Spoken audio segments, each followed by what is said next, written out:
Okay, so the first video that I'm going to be doing is, well, kind of second. I don't know if the first one really uploaded because there's a little issue on my computer. But the first video I'm going to make right now, I guess, it's called Eastern Equine Encephalitis. And like the name, this is typically transmitted to horses, even though it cycles between mosquitoes and birds. But like after that, it's like that's the only other organism that really gets infected, but very, very few humans can't get it. Okay, so it's also called triple E, and that's because the triple E virus penetrates inside brain membrane cells, replicates, and then after like they all build and the brain cell can't hold it anymore, the brain cells rupture.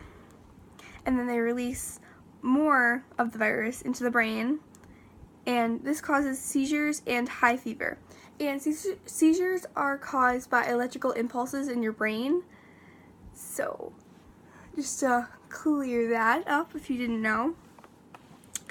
And it also causes high fever.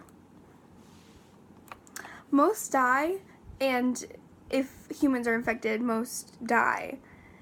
And the brain damage is pretty much always, like, if you rarely survive, then brain damage is going to most likely happen to you. And there's vaccine for horses, but for humans, there's no vaccine. So, like I said, it cycles between mosquitoes and birds, and it typically is in southern states, but cases have been reported in Washington, D.C., which is not southern at all. So, yeah. Mosquitoes can really transmit the disease to humans. There's only 6 cases each year. To avoid, the CDC recommends deep-based insect repellent and long sleeves in swampy regions because, like I said, like I mentioned, it is transmitted through mosquitoes.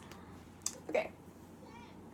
So that was 1, and I'm going to be doing 2 or 3. I have only 4 right now, but it just depends on how long this video is. I don't want to make it like a 30-minute video about diseases. Unless you guys want that, I could do that then, but yeah.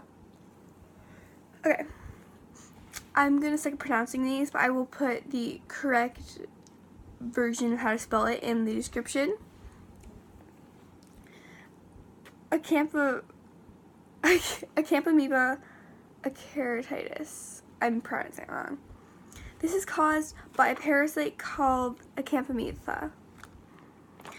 They feed on the natural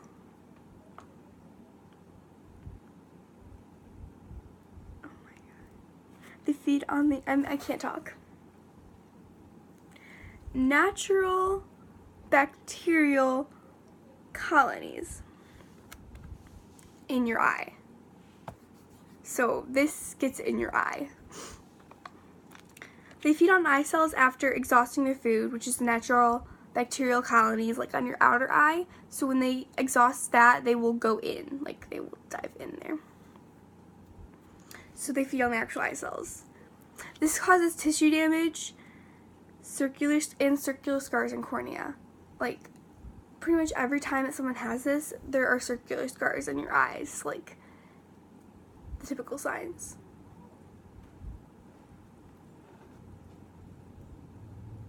Causes impaired vision, pain, and light sensitivity. They can feed on other organs such as the liver and brain. This is often treatable, but sometimes it's not. This can lead to blindness or loss of an eye because your tissue damage is being damaged. The way you treat it is antiseptic drops are in your eye, but these are very painful. Like very, very, very painful. So you do not want to have these eye drops. And you take them every hour for 4 months. So you literally cannot sleep. So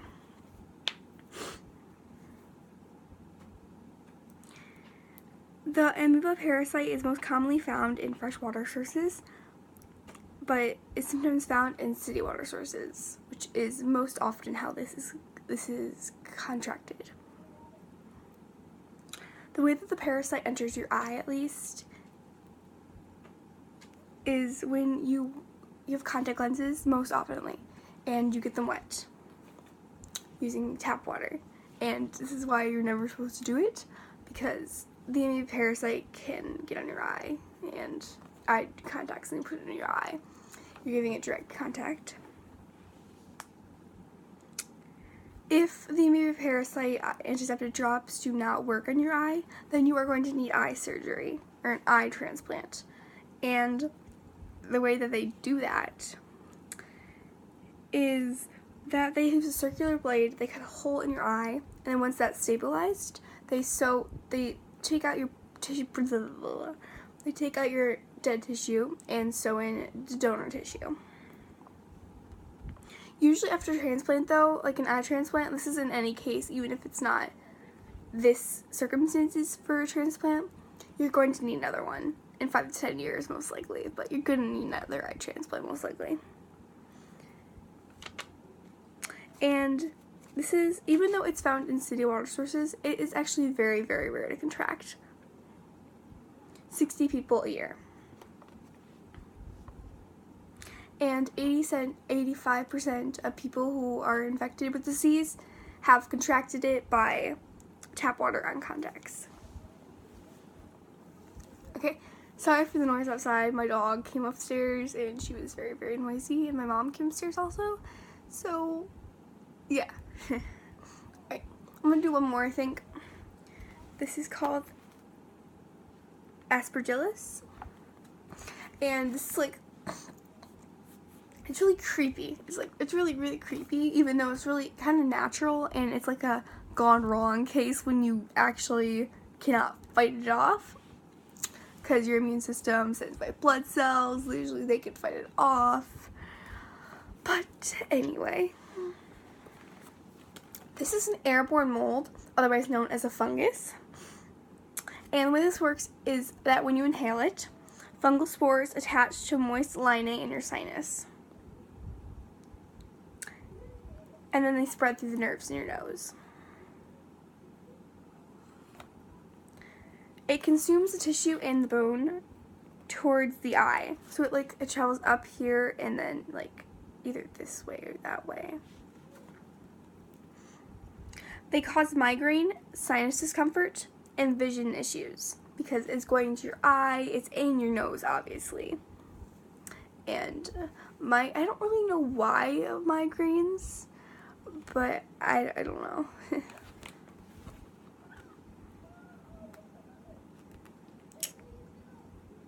One of the reasons this is so dangerous is because it is really hard to diagnose. I was watching a case of someone who had it, and he was diagnosed as a sinus infection and a bunch of other things that were not less serious problems, and then he didn't he survived, but I'm just saying it's really hard to diagnose because it's always it shows symptoms of other diseases.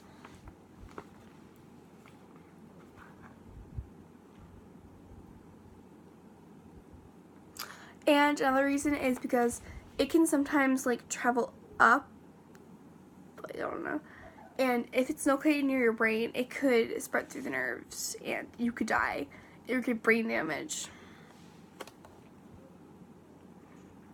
Most cases, this is contact. Most fungal spores are. Most cases that this got contracted is by inhaling fungal spores. Fungal spores are found on trees, plants, and compost. Most cases, okay, I already said that. Usually your immune system can fight this off. Like I said, the white blood cells are attracted to these fungal spores. But in some cases, people with a weakened immune system cannot fight this off because they have a weakened immune system. This could, even though it's most often found in the nature, or I don't know if you would call compost nature, but in natural sources. It can also be found in air conditioning, insulation, and even in some food and spices. But this is a very common disease, and there's not really a bunch of ways that you can protect yourselves from it. But the CDC recommends that people with weakened immune systems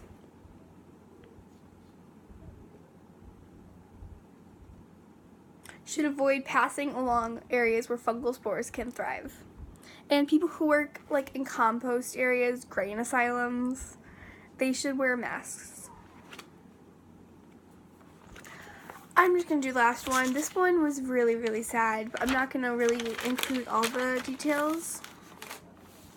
But there was an 8-year-old boy who had this, and it was just really, really sad. But his family is making it better, and they're making awareness to this disease. So I guess something good came out of it, even though it sounds really, really bad. And it was really sad. So,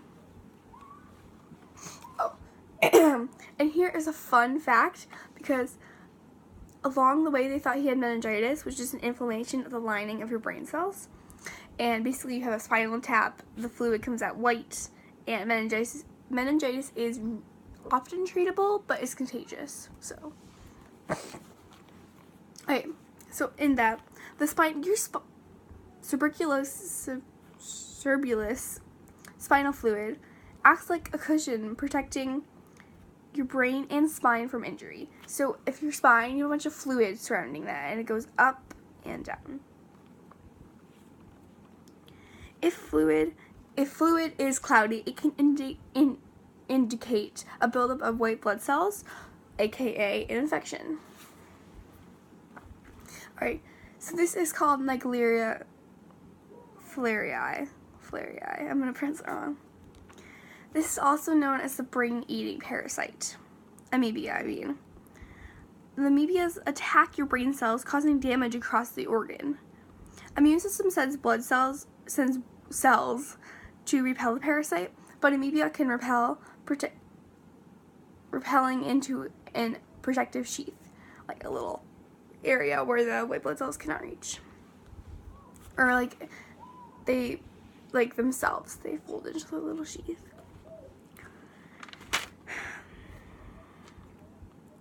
This can cause, and most oftenly causes, your brain to swell uncontrollably. And 98% of the people infected with this will die in less than a week, which is why it's one of the world's deadliest parasites.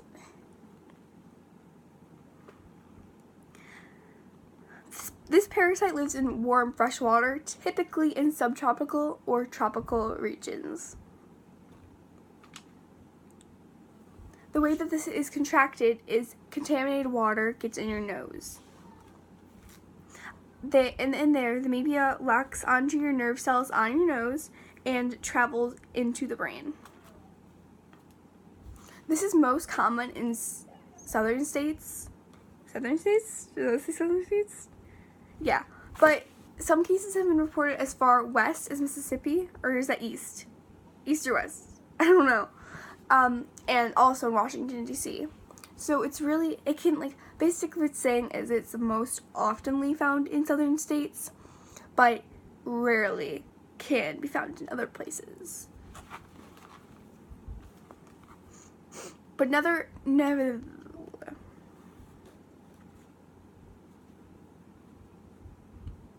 even though it is found in freshwater, which is pretty common, warm freshwater, I mean, is pretty common, it is actually very, very rare in humans. And since 2004, and this is since 2004, only 4 cases have popped up, and these have occurred in Texas and Florida. So if you're in Texas and Florida, you better watch out. The CDC, oh my god, that sounded wrong. The CDC recommends that when swimming in warm fresh water in subtropical regions, that you wear a nose plug. And do not stir up I'm sorry about that fly. And do not stir up sediment when involving yourself in water-related activities. Alright, so I hope you guys enjoyed that. If you found that stupid, then I'm sorry. Wait, actually, I have one more fun fact for you. Even though, I don't know, I did not know this. There was a case reported where someone had got a nail in his brain. He was working on construction. He was standing on a ladder, which was on like a hose, and he got off the ladder, he jerked the hose, and then it jerked his hand, and he was like this with the nail gun, and it got in his brain. And he was like, when the x-ray showed, he was like, why couldn't I feel this nail embedded in my brain? And that is because the brain lacks pain sensors, and only your skull can feel pain, but your brain lacks pain receptors. Okay, so hope you guys enjoyed that, and comment if you want me to do something else. Bye.